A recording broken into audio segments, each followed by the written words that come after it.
Hello! After you have finished knitting a fingerless glove, you'll have quite a few ends to weave in.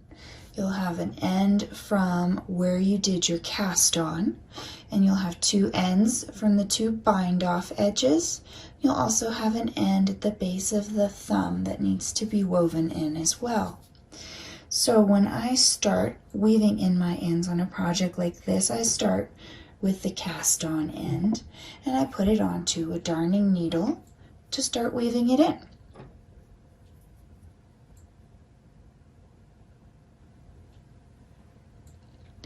Then I'll pick up my work so that I can see the pattern along the edge of that mitten. If you look closely, you'll see the knot from our slip knot. That was our very first cast on stitch.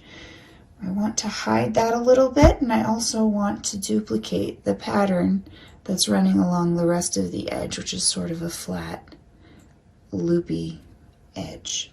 So what I do is I go up right behind that slip knot with my darning needle, and I insert it into that pearl looking stitch right next to the slip knot. And I'll pull it through, and that will start straightening out that front edge for us. Next, what I do is I go under this little bit that I've just added and I grab that slip knot. So running your needle through the slip knot, which can be a little bit trickier than the other stitches, but just wiggle it through, pull the yarn through, and then when you pull that, it starts to tuck that knot behind the work. We'll go to the back side here where our yarn is coming out, and we'll follow along with the pattern and try to kind of duplicate it. I'll run my needle up through that pearl looking nub here, and it duplicates the pattern. Our front isn't exactly perfect yet, so I take my needle and insert it right under that front bit that we just added, and we'll do just one more bit over so it'll flatten out that edge. When you look at the back, you'll want to tuck it in right next to that pearl stitch. And make sure that your edge looks how you'd like it to. At this point, it's very blended with the rest of the project, so I will go ahead and tie a knot here. Some people will weave in all their ends. I tie little knots. So what I do for that is I take that string off my needle, move these other tails out of the way so you can see, and then I'll split the tail in half. It's a 4-ply yarn, so there'll be 2 plies on each side.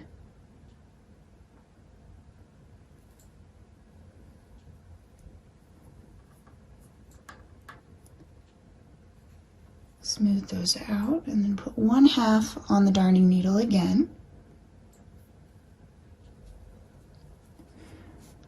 Go back to where the yarn is coming out, find the stitch that it's coming out from, and then you're going to wrap the yarn around that stitch by sewing it around with the darning needle right back out where it came from, and then we'll make a little knot here.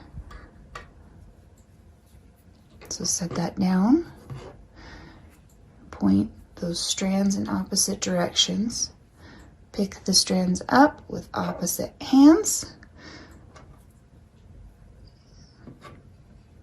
like so, and then we're going to cross them,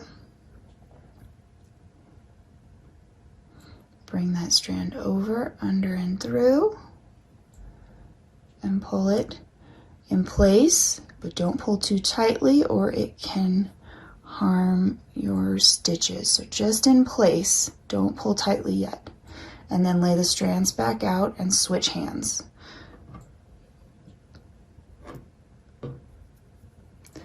Cross them, make another knot, and this one you'll try to pull tightly.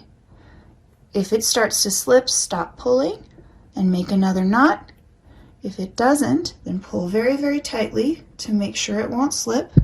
Check each side to make sure it's not slipping. And when you know it's not going to slip, you can clip it off with your scissors. Go very, very close to the knot without clipping the knot itself.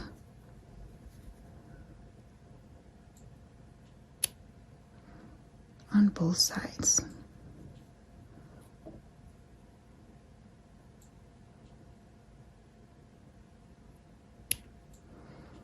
And set those tails aside.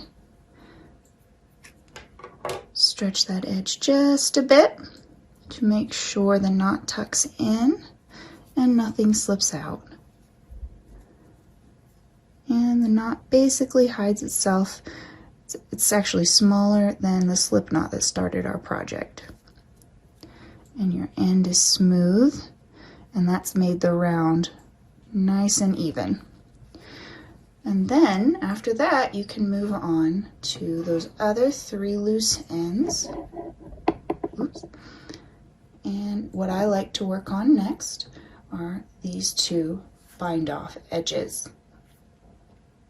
But we will do that in our next video. So I hope that you found it helpful to learn how to bind off that cast on edge. And I hope you have a wonderful day.